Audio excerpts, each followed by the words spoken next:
Hey everyone, welcome to Locked On Lakers for Wednesday. Brian Kamenetsky, Andy Kamenetsky. 7 games left in the season. How many do the Lakers have to win to make sure they make the playoffs? That's next. You are Locked On Lakers, your daily Los Angeles Lakers podcast. Part of the Locked On Podcast Network, your team every day.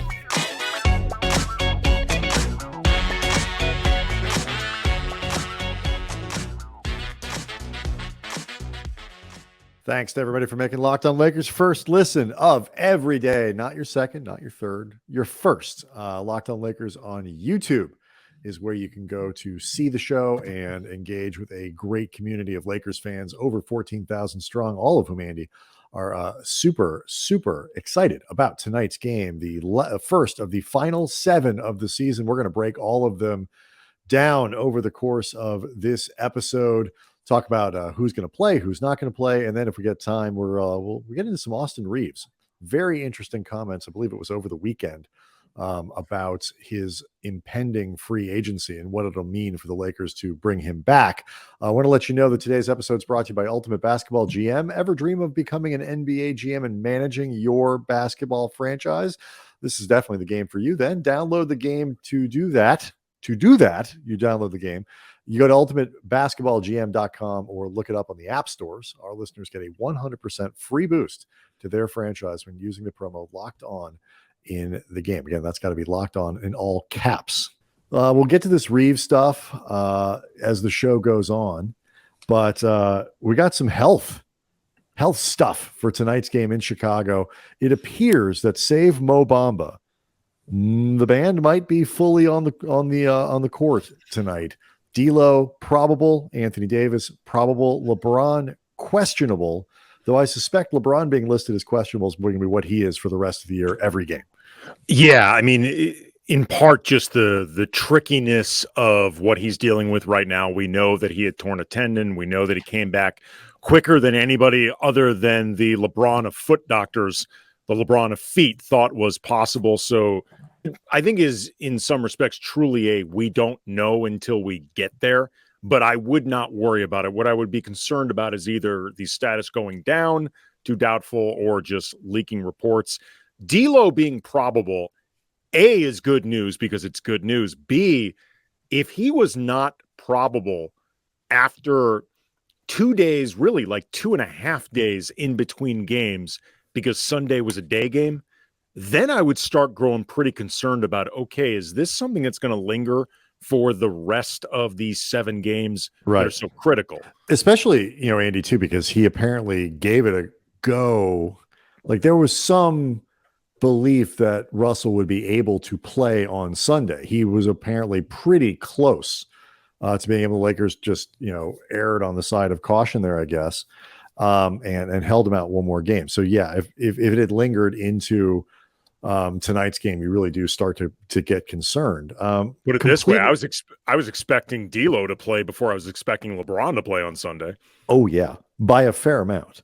Yeah, and so I completely agree with you. I LeBron stuff. It's the questionable tag is going to be there every game, and it is those reports from Shams, from McMenamin, from Woj, whatever it is, LeBron experiencing discomfort, or you see him get hurt during a game, like it was before he went out and missed all that time.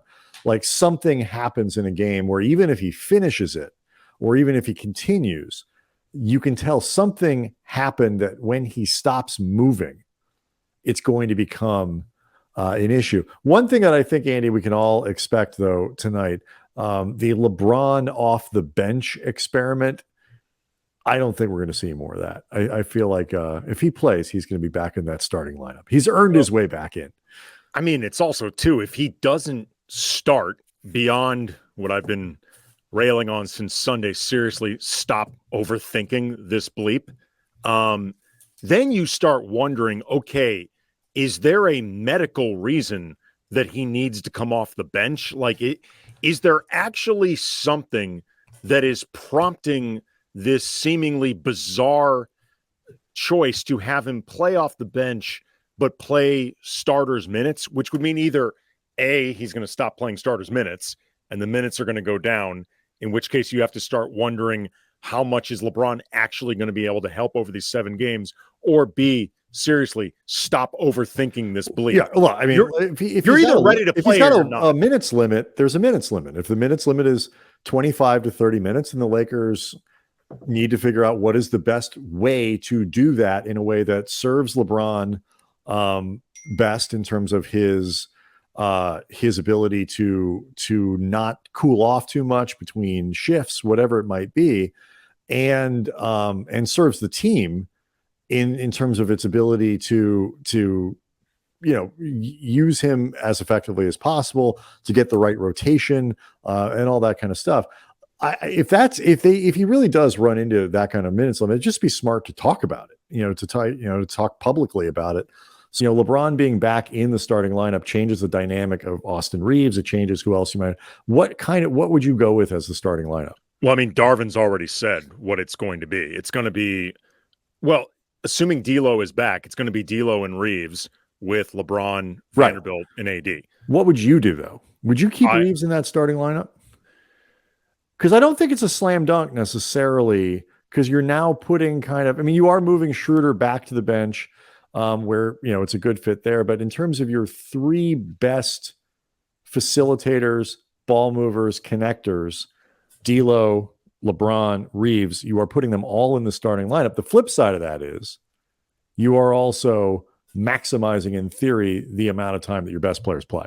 Because Schroeder, you figure, is first person off the bench. First guard. Well, Schroeder makes the least amount of sense to be staying in that starting lineup anyway. Once LeBron is back, you can make the argument for Troy Brown just in the sense that he is among the guys that are firmly in the rotation.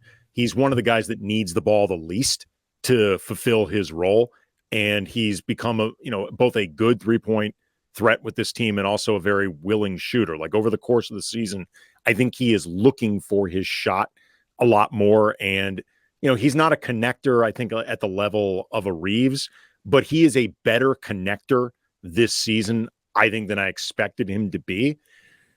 I don't necessarily think it makes a massive difference between Brown or Reaves. At this point, I'd probably just keep Austin in the starting lineup because I think moving Brown off the bench in a lot of ways, I don't think is that complicated a move. Mm-hmm. So I don't think it necessarily matters that much. You're going to end up playing Reaves a ton of minutes regardless. Like I think Austin Reaves over these 7 games could end up leading the team in minutes. It's possible. I think what I'm really interested to see is what the stagger looks like. Who do you pull first? It'll be Austin. Austin's going to be the first pulled. I happen to agree with you. That's part of the reason why I don't think it makes that big of a difference. Sure. And so, how you're connecting that second unit, who you put in there, and how you split those minutes up between AD, Reaves, LeBron, to allow the best sort of facilitation between the entire lineup. Before we go, this might be the biggest reason I can think of to keep Reaves in the starting lineup is those minutes where he's out there with LeBron to start the game. Between him and D'Lo, it actually makes it potentially easier for LeBron as he's getting back in the flow of things, building his legs back up, conditioning, all that stuff. Oh, yeah. Reaves can help do some of the things you specifically look for from LeBron more than Troy. Yeah, it's what I would do, but I just think we've had a little bit of discussion. We might get back into it today about Reaves but also too like how you line up the rotation, where guys make the most sense. I think Reaves finishes games, but like you said, there's an argument that he doesn't necessarily need to start them. Let's look at the schedule because tonight's game in Chicago, the first of the final 7, really intriguing to try to figure out what is in front of the Lakers for the rest of the season. How many games do they need to win in an effort to make sure they stay in the top 10 and even move up a little bit? What would 5-2 do? What would 6-1? What would 7-0 do? We'll break it all down next. Locked on Lakers is brought to you by Ultimate Pro Basketball GM, and we are stoked about our new partner, the sponsor of today's podcast, the mobile game Ultimate Pro Basketball GM. If you've ever dreamed of becoming an NBA GM and managing your own basketball franchise, that dream can come true with Ultimate Pro Basketball GM. You manage every strategic aspect of your team during the season. You're responsible for hiring the right coaches and assistants, trading and training players, making draft picks, navigating the franchise through free agency, the drafts, all the ups and downs of a season. And Ultimate Pro Basketball Jam is completely free. It's playable offline. You can play it on the go whenever you want, as you want to do it. And the GM of my team, the Los Angeles Knights, his name is Chaz Bartender. Locked On Lakers listeners get a 100% free boost to their franchise when using the promo code Locked On in all caps in the game store. So check that out. But again, download the game, probasketballgm.com, scan the code or look it up on the App Store, probasketballgm.com. Use that promo code Locked On in all caps for the 100% free boost. Start your dynasty today. Okay, so the Lakers are in Chicago tonight, the first of a 5-game road trip. Now, earlier in the season, the Lakers were catastrophically bad away from the Crypt. Not that they were particularly good at the Crypt either, but they were definitely worse away from it. They have leveled out their road performance as the season has gone on. So the idea of them playing 5 road games is not quite as frightening as it might have seemed before. And of course, the 5th on April 5th is a game in Los Angeles against the Clippers. So a quasi road game at best. Plus also the 3rd is the Rockets. And yes, I know they just lost to the Rockets, but a joke is an effing joke. If you lose that game to the Rockets, seriously, like, you don't deserve to be in this play-in mix. That is correct. Let's look at the schedule. I mean, the Bulls finally ran out of juice a little bit in terms of their road performance. They played a lot of games in a lot of days, and they got spanked pretty good by the Clippers on Monday, but overall have played pretty good basketball over the last few weeks. They've won 7 out of 10. They are pretty firmly now in that 10 spot with a chance to move up a couple spots in the Eastern Conference. Certainly based on name value, they've got a lot of good players. Like they're kind of a bit of a confounding team to be quite as bad as they've been over the course of the year. So you got Chicago, followed by Minnesota, who picked a good time to get hot. They've won 4 in a row, at least as of Monday, through Monday's games, I should say. And so, those 2 games are both, I think, challenging. You're playing teams that are highly motivated. Minnesota obviously trying to stay in the top 6, which is where they currently are. And Chicago fighting really for their, playoff lives and playing well. After that, though, Andy, the games get real intriguing. You've got Houston. You mentioned that game. I don't care what the Rockets are doing. You cannot possibly lose twice in a row to the Rockets and feel like you have any business talking about the playoffs. That April 4th game against Utah could be against a Jazz team that is desperate to stay in, or it could be against a Jazz team that is kind of decided to pack it in with Lauri Markkanen kind of banged up. Jordan Clarkson essentially, I think, is on the shelf for the rest of the season. You get the Clippers on the 5th, Phoenix on April 7th, the second to last game of the season. Who knows what they'll be doing with Kevin Durant, Devin Booker at that point. They could be locked into a seed. And then Utah in the last game of the season. All in all, hard to complain about what the Lakers have in front of them. Which games stick out to you? How well do you think they need to do? What record gets them, into maybe even that 7-8 spot? I would feel very comfortable if they go 5-2 over these 7 games. I think 5-2 is realistic. If you want to look at it as necessary, because being comfortable in this has a very, very slim margin, then call it necessary. But again, 2 games against Utah, who feel to me far more likely to be packing it in than, really trying to fight their way back into the play-in mix. Hope against hope. They're better. And by the way, even when they have been trying, haven't played very well. Right. They've kind of run out of juice. Yeah, they've lost 4 in a row as of this recording. I think they're going to be done by then. Houston, the Lakers, again, have no excuse for that. I would be surprised, regardless of where Phoenix is at, I would be surprised if they don't play KD and Booker at least a bit, maybe not a whole game, but I would think they'd want to get those guys as much reps as possible, even if they can't move in either direction. It's also worth noting for the Lakers in chasing Minnesota, KD is going to be back in tonight's game that the Wolves play against the Suns. So one more consideration about that Phoenix game. It is the second night of a back-to-back for the Suns. Their night before they are home against Denver. So that could also have an influence on what's going on in that game. Hard to figure that out, but I think 5-2 is a legitimate opportunity for them. And I also think 5-2 is pretty necessary if they want to feel good about, if nothing else, staying in that top 10. I think 5-2, absolutely. I think it's be hard to drop out at 5-2. I'm not even sure mathematically. I'm not even totally sure they could. Houston, I look at it this way. Houston and the 2 Utah games, you got to win. If you lose any of those 3, you're kind of in that, what are we doing here territory.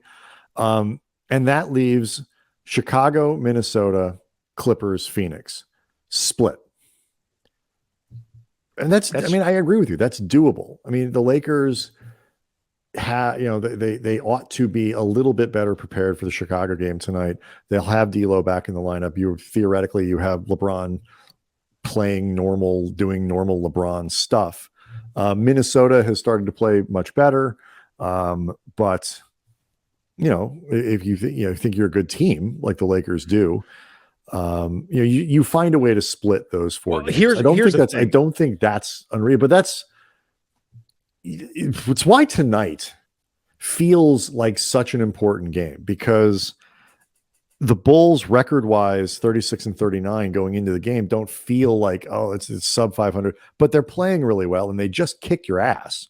So that's a tough game, so if you can steal that one on the road, first game of the road trip,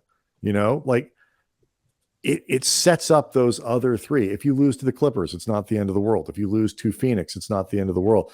You don't have to win all of them. You don't have to steal another one back against, you don't have to win 2 out of 3 against the best teams that are left in your schedule. It opens up, to me at least, opens up the rest of that schedule in really important ways. Well, let's say with those 4 games that we just mentioned as well, let's say they go 1-3 or 0-4. At that point, whether they can get into the top 10 or not, I'm not all that excited about what lies ahead anyway. Like if they look incapable of splitting those 4 games against actual teams, then in some respects, all we're doing is just running out the clock, whether they end up a 10 seed or whether they end up an 11 seed.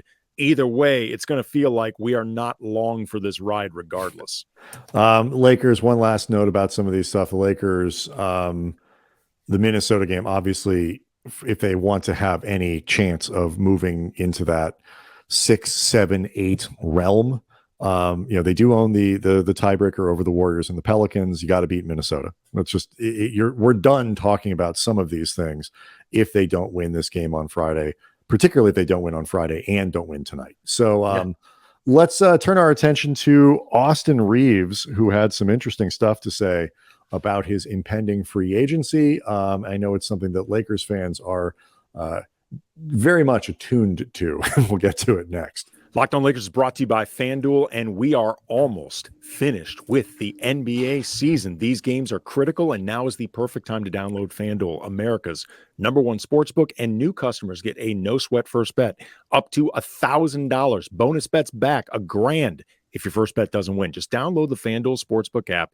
Safe, secure, really easy to use, and you can bet on everything from the money line to point scores, threes drained, or get saucy with an exclusive bet like the 2x3, 2 3-pointers scored in the first 3 minutes. Not a great bet for the Lakers, by the way. They rank 24th in the league in first quarter 3-point percentage. If you're playing the odds, I would stay away from that one. Plus, FanDuel even lets you combine your bets for a chance at a bigger payout with the same game parlay. So don't miss your chance to get a no sweat first bet up to $1,000 in bonus bets when you go to FanDuel.com/locked on. That's FanDuel.com/locked on to learn more. Make every moment more with FanDuel, an official sports betting partner of the NBA. So I think sometimes, Andy, there's a temptation with the sort of, aw shucks country boy type that is Austin Reaves, undrafted free agent, just happy to be here. Just a guy who's enjoying the ride, who appreciates the opportunity that the Lakers have given him to establish himself in the NBA, that when it comes time for free agency, man, I just want to do what I can to stay here. I feel like I want to be a Laker for life and all that. That's the temptation. Austin Reaves was asked about that and essentially told everyone to F all the way off with that. This is a business decision and he expects to get paid what he's worth. So if there was any inkling that the Lakers would be able to kind of, hey, Austin, let's take one for the team here this offseason. No, they're going to have to pay. And if somebody comes in with a big freaking contract for him, the Lakers are going to have to decide whether or not they are willing to match it. Just as a reminder for people, the most the Lakers can offer Austin Reaves is 4 years and $50 million. That is the most they can offer. It is not the most they can pay him. As long as the Lakers turn Reaves into a restricted free agent, which they will, they can match any offer that comes in to Reaves. And I think Andy, the most there is somewhere closer to $100 million. Reaves is not going to get $100 million. And it's all poison pill stuff. And where the first 2 years are locked in around 11 or 12. And then the second years would be gigantic balloon payments. But the point of this is, if the Lakers think they can get Reaves on a discount, they're probably wrong. And they have to budget in a lean free agent year as if Reaves is probably going to cost more than the $4 and $50 that they can offer him. Yeah. I mean, he's played well enough that even if you feel like 4 and 100 is just beyond the realm of possibilities, although it should be worth noting, there were a lot of people that said the same thing about Jalen Brunson with the Knicks. Because, he had something like 14 mil in front of him, and he bet on himself. I don't remember the exact numbers, but it was, I think, like 14 mil a year, something like that, and ended up getting a much bigger payday with the Knicks. It also helps that his dad is on the coaching staff, but nonetheless, I mean, where does Mr. Reaves work? Look, Jalen Brunson's playing his ass off with the Knicks. Like, that contract now actually seems like a really good economical deal for New York. So I think he's going to come in higher than that 50 for the Lakers or whoever. Do I think he's going to get somewhere between 4 and like 75 to 80? I think it's increasingly growing possible. If he can close out these 7 games strong and the Lakers actually get into the playoffs and he has at least one credible playoff series, I think he could push himself close to 20 a year, like 15 to 17 a year, maybe 20. I would be very surprised if he got higher than that, just because you are talking about a very small sample size. Right. And a guy who is a little bit older in terms of a young player, like some people. The one thing about this is, though, there are two things that the number, if he gets a restricted free agent's offer, and I think he's going to go looking for one, it's going to have to be from a team that offers 2, 3, 4 million, 5 million, whatever it is. Because if you make an offer that's, if the Lakers can give him 50 and you offer 54, you're not going to get him. Like the Lakers will just match that. That's too easy. Like, the whole point of a poison pill is it's got to be poison for the people who are taking it. And so, but if you're another team around the NBA and you feel like you've seen what happens when Austin Reaves is with one star and a good, so like if you feel like you can slot him into a role where you'll give him an opportunity to be worth 18 to 22 million, there's always someone, there are always 2 or 3 players who you're surprised get the money offered that they do. I think some people were probably surprised when Caruso got what he got from Chicago. I wasn't, but some people I think probably were. But I mean, it's funny, like the Caruso thing, like the two of them obviously hate being compared to each other, and the comparisons are lazy because, plucky white guy, come up from the Lakers, undrafted free agent, homegrown and all that. But, and their games aren't terribly similar either. Other than they both play basketball and at the same position. But the comparison in terms of the context around the Lakers and staying or going and all that, there's a lot of overlap in that Venn diagram. Yeah, I mean, Caruso recently was on, I don't remember which podcast it was, but he was disputing this, and he said, quote, he's a guy, he being Austin, that's basically been in the NBA's whole career. I was the guy that wasn't drafted, went to the G League for a year, played 3 summer leagues to try to get on a team, and even then still grinding my way to carve out a role.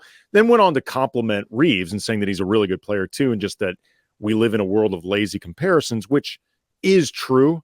I would also say that Caruso is kind of getting too far into the weeds. You're still talking about 2 guys who were undrafted, had to prove themselves. If you want to throw in the deceptively athletic qualifier for both of them, fine, whatever.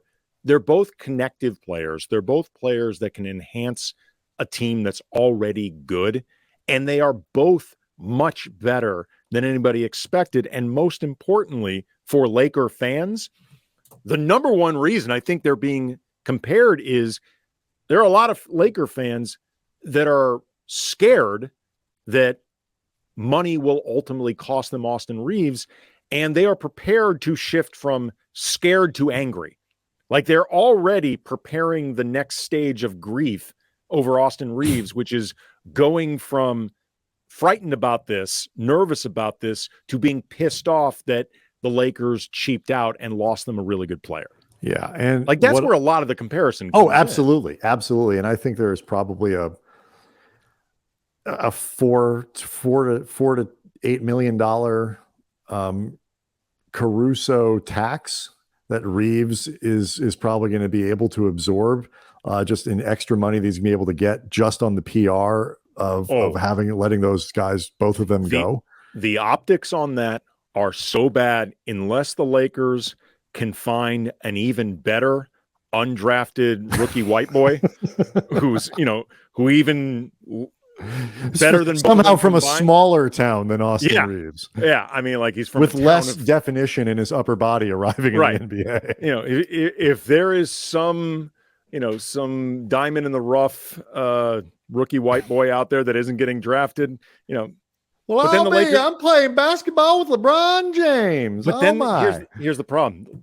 At some point, the Lakers have to sign one of these guys because there really are only so many undrafted rookie white boys that that fans would be really upset about losing. And we'll get deeper into this. And I think the other thing that fans are worried about, and we'll quit here, is just the idea that they'll re-sign D'Lo, pick up Bamba's option and whatever, but then decide to let like Beasley and we just can't afford Austin Reaves, like where they halfway it, where you're either, as we've talked about, you either clear the decks and go for Kyrie, which is a stupid idea, I think, but at least it's an idea, or you keep all of the people that you have now and most of them, most to all, basically, and more or less run it back with the salary spots, with all the things that you've created. And if guys aren't working out next year, Beasley still isn't performing, then you worry about that next year. It's that half measures thing that I think concerns people. Real quick before we go, do you consider Reaves the number one priority this offseason? No. Well, it would be him or D'Lo. It's him or D'Lo. And yes and no. No, in the sense that they control the outcome with Reaves much more directly than they control the outcome with D'Lo. It takes something more proactive to go out, get the right number, do all that stuff with Russell than it does with Reaves. In terms of importance, I think you could probably make an argument for either guy. Bringing back Russell's pretty important, I think. It's an interesting argument that we should probably have on another show or shows. Locked On Lakers on YouTube is where you can go to see the show and participate and engage with that community. At Cam Brothers is where you can find us on Twitter, at least for now. And we'll see everybody on Wednesday.